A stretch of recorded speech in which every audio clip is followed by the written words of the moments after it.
Hey guys, so this is the eating disorder part of my story. I actually filmed this the same day that I filmed the self-harm one, or at least the original one. That's when I filmed it. I just gotta get comfortable. But it was super long, so I'm redoing it. I did like parts of it though, so I do have notes down here. That's why I'll be looking down. Anyway, I put a trigger warning on this because I will be talking about behaviors. I really try not to say any numbers though, no weight or calories or anything like that. So yeah. So my eating disorder, the disordered thoughts and behaviors and things like that really started when I was 17, when I was in 12th grade. Before that, I really hadn't had anything eating disorder related, like any disordered eating or anything. I ate what I wanted. I didn't really care about what I weighed. I didn't like my body, but not because of weight. Anyway, yeah, and I knew about eating disorders, but I didn't really understand like why someone would do those behaviors. I didn't understand at all. Anyway, so in 12th grade, out of breath, oh my gosh, I get distracted easily. Anyway, in 12th grade, I was taking a health class and we had goals. We were doing kind of nutrition and healthy eating and stuff. And my goal was not related to this, but a friend of mine was keeping track of what she was eating, and I don't remember why she was doing that, but I decided to do it because I was like, oh, this will be interesting, see what I eat, just what my favorite food is pretty much. And when I started doing that, it was about October, I was like, I eat too much. I weigh too much. I eat too much. I have to lose weight. I did know my weight just because I was going to the doctor's a lot for my medication. So yeah, I started writing down everything I ate, started weighing myself every day, became obsessed. And I think it was also partly triggered because I had been self-harming a lot, and in December I tried to stop self-harming and I went for like 2 or 3 weeks. So then I automatically tried to find another thing to help me cope with what was going on. Anyway, so this happened. By December, I had lost some weight and was down at like my lowest weight, since I went through puberty and everything. And right then, I was really just restricting, but by the spring semester, I had done that so much, that I started binging. Mostly I would just not eat breakfast, throw my lunch out at school, and then come home and binge at dinner. And that really frustrated me. Anyway, I didn't really do any exercise, and the first time I purged was the week I graduated from high school. I was really upset about that. That's a whole nother story. But I purged for the first time, and I kind of got addicted to it because it is kind of a release. Kind of feels like self-harm or cutting. So I was doing that. I wasn't really binging and purging, just purging if I ate normal food. So that next whole year, when I didn't go to school and I was working part-time, this is in the last video, I had behaviors on and off. Like, I generally knew my weight. Sometimes I'd keep track. I always had in the back of my mind that I needed to lose weight, but I didn't put too much effort in, and I was working some physically demanding jobs, so I knew I needed the energy, and I didn't like feeling, lightheaded or have a headache or anything like that. So then I was doing better the next summer, and I was pretty much eating normally, eating whatever I wanted, not really worrying about my weight. Again, I had behaviors on and off, and always kind of thought, oh, I weigh too much, and really my body image just got worse and worse, but I wasn't too worried about it. That was a weird noise. I think my mom's home. Hopefully she doesn't interrupt me. She interrupted my self-harm video, that's why I had to cut it into 2 parts, because I didn't know how to combine it. Anyway, so yeah, then I went to college for the first time, and by now I was actually back up to my normal healthy weight, but I'd gone above it, just because now I was like 18 or 19, and women really don't reach their healthy adult weight until they're like 25. So anyway, I was a little freaked out that I was more than I'd ever been, but I was okay the first month of school. And then I went home for the first time and found out my weight, and I had gained even more weight. I mean, it was only a few pounds really, but it freaked me out. So I was just like, I need to lose weight. And I started restricting, not eating much or not eating anything at all, but then I would binge, and it was this vicious cycle. It just made me gain more weight. I binged and purged too for kind of the first time, but I wasn't doing that too much. Only like maybe every once a month or like every couple weeks. Anyway, I got home in January and I wasn't going back to school. And I saw my high school therapist a few times over winter break, and then I didn't have insurance, so I stopped seeing her. But she kind of said some triggering things because I told her what was going on with the food, and she was kind of like, well, you don't look like you have an eating disorder. Like, that's no big deal. And she was more worried about the self-harm. And I mean, you should worry about self-harm, but this she didn't really take seriously. So I was kind of like, well, I'll show her. And in January, I was just like, I need to lose as much weight as possible. So I was really restricting a lot. I started exercising, like formal exercise. I'd never done that before. I really don't enjoy it. Had never enjoyed it. Like things like going to the gym or running or lifting weights. But I started doing that, and I lost what I had gained, and then I went below like what I think is my healthy weight. And this was from about January to the middle of March. And then by the middle of March, the weight loss kind of plateaued because I'd restricted so much. I started binging again.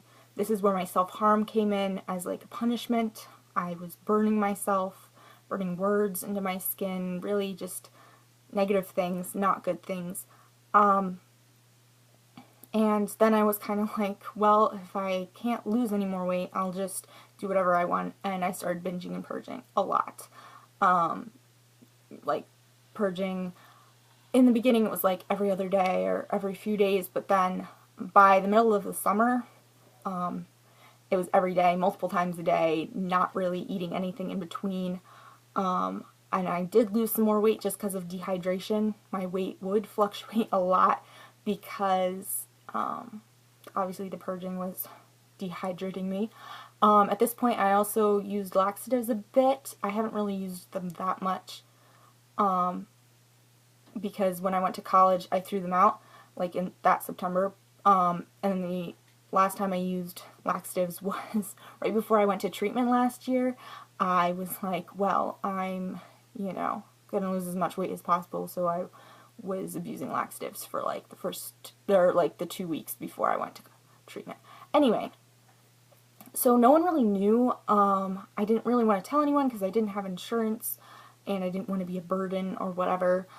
I had one friend that knew, but she lives far away, so we were only like talking on the phone and things like that. And then around my birthday in August, I had another friend that found out, and she kind of flipped out and forced me to tell my mother on my 20th birthday.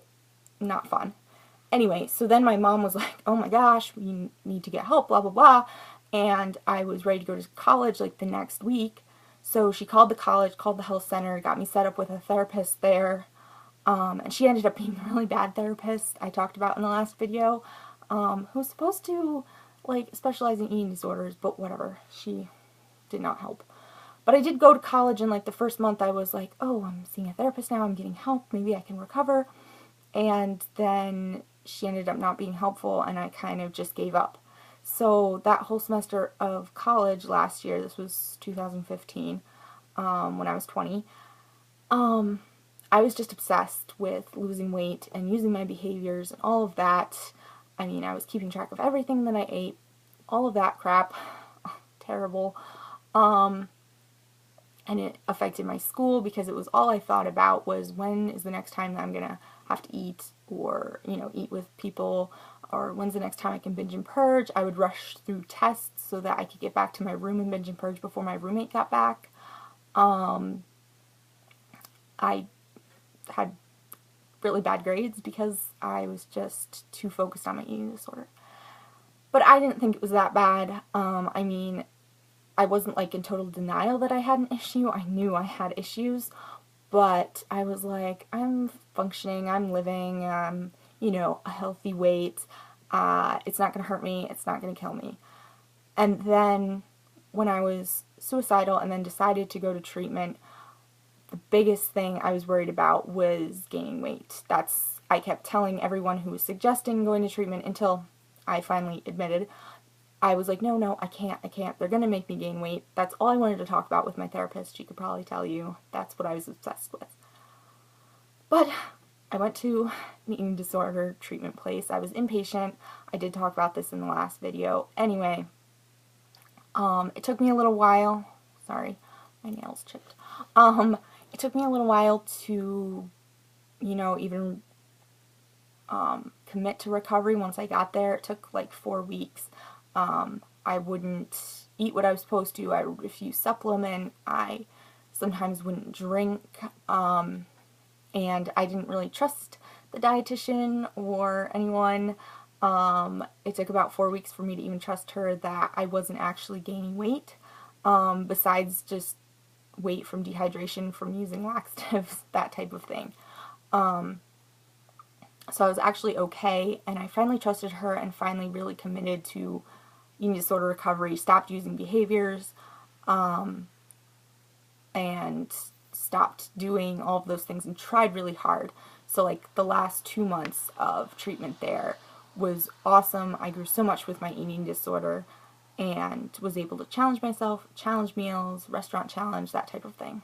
So then I came home, and I went to an outpatient treatment, and that was great for about 2 months. I was going there like 2 to 3 times a week, and we'd have lunch there together and have eating disorder, you know, themed group therapy.